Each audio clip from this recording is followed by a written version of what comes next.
Bangladesh cricket কনফারেন্সের শেষ দিনে সাংবাদিকদের আমন্ত্রণ জানিয়েও তাদের জন্য সুব্যবস্থা না করায় অনুষ্ঠানটি বয়কট করেন গণমাধ্যম কর্মীরা।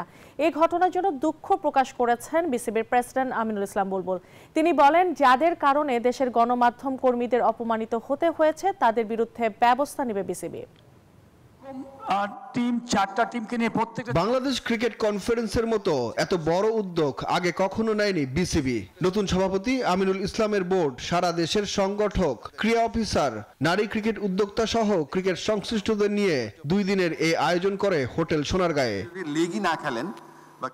যেখানে গণমাধ্যম কর্মীদের দাওয়াত দিয়েও হোটেলের বাইরে ঘন্টার পর ঘন্টা দাঁড় করিয়ে রাখা হয়। আনুষ্ঠানিকতা শেষে হোটেলের বাইরে এসে প্রেস ব্রিফিং করতে চাইলে বিসিবি প্রেসিডেন্টের কনফারেন্স বয়কট করে সাংবাদিকরা।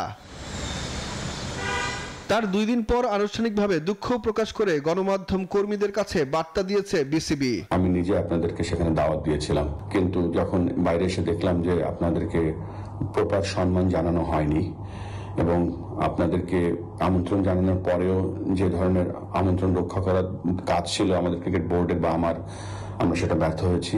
আপনাদের কাছে আমরা ক্ষমা প্রার্থী।